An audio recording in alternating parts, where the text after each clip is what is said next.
প্ৰজন্ম কলিয়াবৰৰ উদ্যোগত কলিয়াবৰত প্ৰথমবাৰলৈ গ্ৰন্থমেলা। প্ৰজন্মৰ উদ্যোগত কলিয়াবৰবাসী ৰাইজৰ সহযোগত প্ৰথম কলিয়াবৰ গ্ৰন্থমেলা মঙলবাৰৰ পৰা 6 দিনীয়াকৈ কুৱৰিটোল গান্ধী খেলপথাৰত অনুষ্ঠিত হৈছে। মঙলবাৰে পুৱা মূল তোৰণৰ দ্বাৰ উন্মোচনৰ পাছতে শুভ উদ্বোধনী অনুষ্ঠান অনুষ্ঠিত হয়।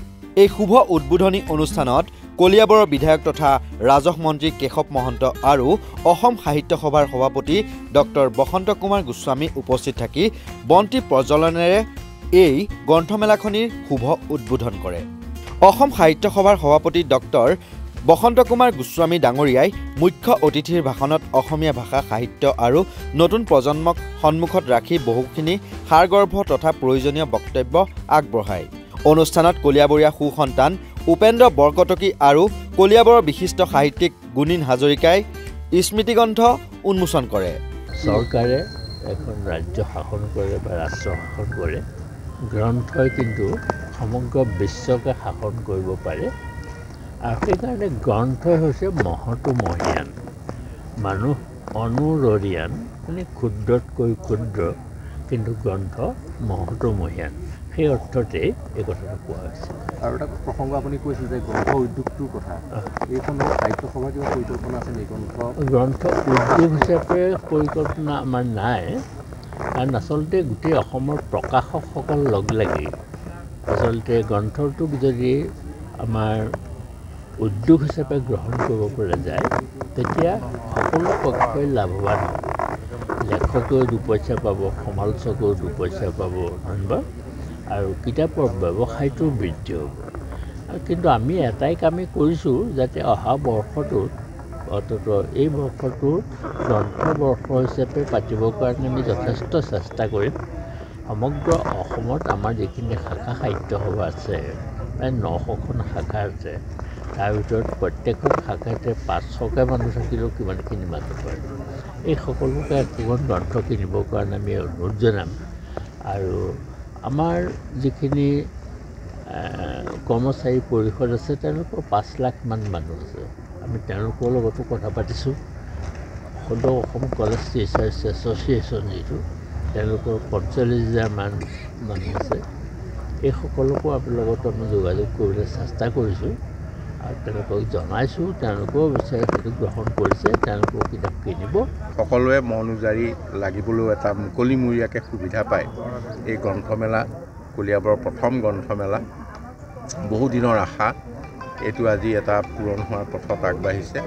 আৰু এই অনুষ্ঠানত পুনতে সুৰগা চৰাইছে আমাৰ অসম সাহিত্য সভাৰ সন্মানীয় সভাপতি ডক্টৰ বসন্ত কুমাৰ গোস্বামী ডাঙৰীয়া। তেখেতৰ উপস্থিতি মুখ্য অতিথি হিচাপে আমাৰ গোটেই কথাটোৰ এটা গতি ল'ব পৰাকৈ তেখেতৰ বক্তব্যই আমাক যথেষ্ট উৎসাহিত কৰিছে। সন্ধ্যা কলিয়াবৰ গ্ৰন্থমেলাৰ বাকৰিত উন্মোচিত হ'ল কবি সাহিত্যিক তপন শইকীয়াৰ কাব্য সংকলন বেকবেঞ্চাৰ আৰু অন্যান্য কবিতা।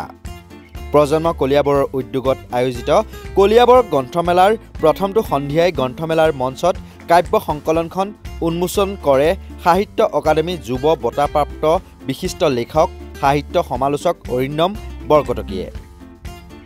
সাহিত্যিক নবীন বৰঠাকুৰ, ধ্ৰুৱজ্যোতি শৰ্মা, লেখক চলচ্চিত্ৰ নিৰ্মাতা নুৰুল চুলতান, নগাঁও জিলা সাহিত্য সভাৰ উপ সভাপতি মৃণাল কুমাৰ হাজৰিকা, জ্যেষ্ঠ সাংবাদিক নৃপেন চন্দ্ৰ কেওট আৰু তৰুণ মুক্তিয়াৰ, যুৱ নেতা সমাজকৰ্মী মণিমাধৱ মহন্তকে ধৰি ভালে সংখ্যক গণ্য মান্য ব্যক্তি এই গ্ৰন্থ উন্মোচনী অনুষ্ঠানত উপস্থিত থাকে। প্ৰথমতে প্ৰজন্মই কলিয়াবৰত গ্ৰন্থমেলা এখন আয়োজন কৰাৰ বাবে তেওঁলোকক ধন্যবাদ জনাইছোঁ।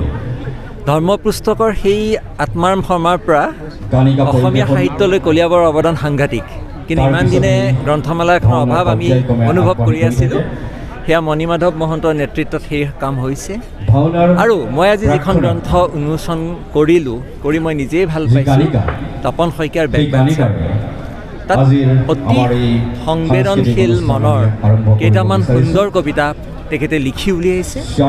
আৰু মই কৈছোঁ যে আমাৰ সমাজখনক আগবঢ়াই কেৱল মেধাৱীসকলেই নিদিয়ে, তাত সমাজৰ বিভিন্ন ক্ষেত্ৰত সাহিত্য, সংগীত, নাট্যকলা, সাংবাদিকতা পৰা ৰাজনীতিলৈ বেকবেঞ্চাৰসকলৰ এটা বিশেষ ভূমিকা থাকে। সেই সামগ্ৰিকতাক নিজৰ দায়িত্ব হিচাপে লৈ তপন শইকীয়া এই গ্ৰন্থখন লিখিছে। তেওঁক অভিনন্দন জনাইছোঁ আৰু মই আশা কৰিছোঁ ৰাইজে এই গ্ৰন্থখন আদৰি ল'ব। ধন্যবাদ।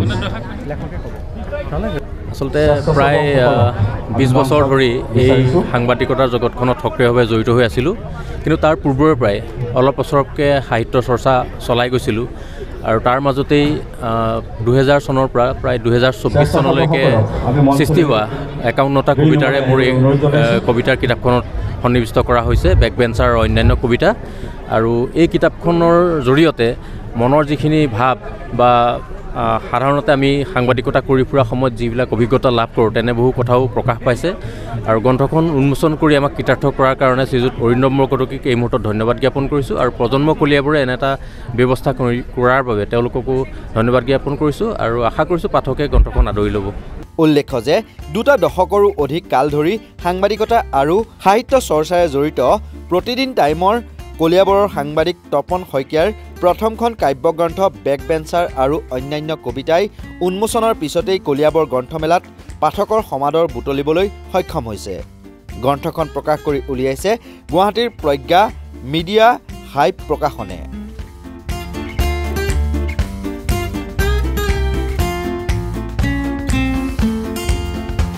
গ্ৰন্থখনে পাঠকৰ হৃদয়ত ঠাই পাব বুলি আশা প্ৰকাশ কৰিছে সকলোৱে।